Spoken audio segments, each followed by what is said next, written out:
Bismillahir Rahmanir Rahim, alhamdulillahi rabbil alamin, wa salli wa sallim ala sayyidina Muhammadin wa ala alihi wa sahbihi ajma'in.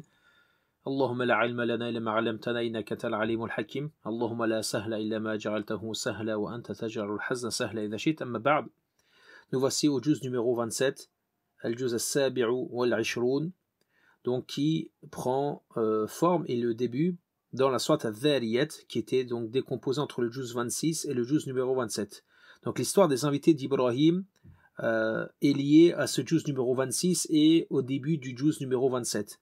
Puis Allah subhanahu wa ta'ala nous parlera de l'anéantissement du peuple de Nuh, de Fir'aun, de Ad et de Thamoud, et terminera cette sourate par l'affirmation du tawhid et l'avertissement envers les négateurs. Débutera la sourate At-Tur.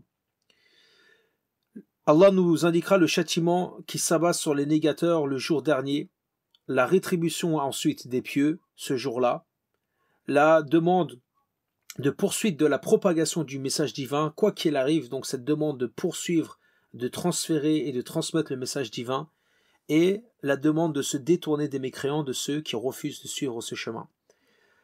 La sourate An-Najm prendra ensuite succession à la sourate At-Tur, et dans cette sourate également il y a quelques thématiques: l'affirmation du phénomène de la révélation, les idoles de l'ère pré-islamique et qui n'ont aucune valeur et aucun profit et bénéfice pour ceux qui les adoraient, les caractéristiques des muhsinin, ceux qui appliquent, qui sont dans l'excellence, en mettant également en avant des critiques concernant les actions des polythéistes.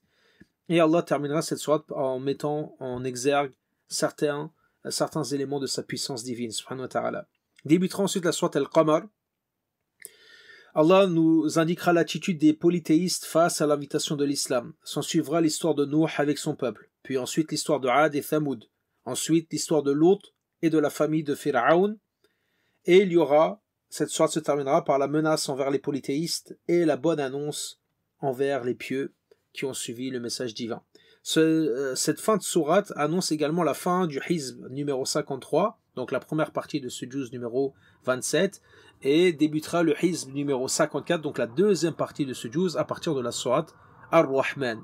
La sourate Ar-Rahman a trois grandes thématiques. Allah met en avant le bienfait du Coran et de l'univers et de tout ce qu'il nous a octroyé, à nous humains et djinns, puis les bienfaits et les faits extraordinaires qu'il se déroulera le jour dernier, ainsi qu'il terminera par les bienfaits physiques qui seront préparés et octroyés aux pieux le jour dernier et au paradis. Débutera ensuite la sourate Al-Waqi'a. Cette sourate-là, Allah met en avant la venue du jour dernier et la division des gens en 3 ou 2 catégories. Puis, il commencera à citer ces 3 catégories-là, une par une. La première, ce sont les mérites des pieux rapprochés, as-sabiqoun al-muqarraboun, ceux qui sont les rapprochés. Puis ensuite, la rétribution des gens de droite, et donc les gens du paradis, ceux qui sont en deçà en termes d'action.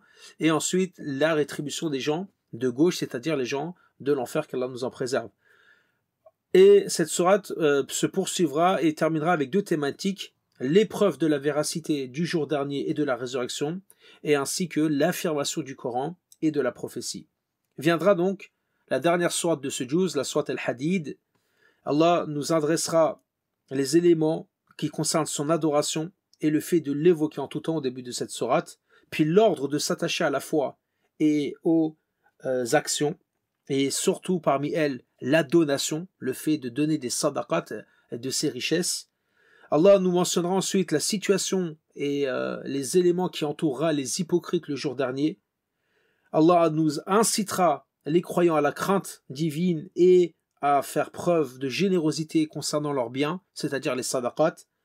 Nous indiquera la situation de la dunya, la réalité de cette dunya et également de l'au-delà.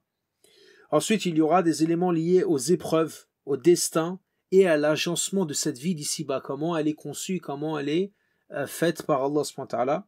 Et ce juz et cette sourate se terminera par l'unicité dans les fondements des différentes shari'as, c'est-à-dire qu'Allah nous indiquera que nous avons un tronc commun et dans la croyance et dans les pratiques avec les différentes voies et prophéties et messages qui sont venus avant l'islam. Et donc ça donnera un terme à ce juz numéro 27.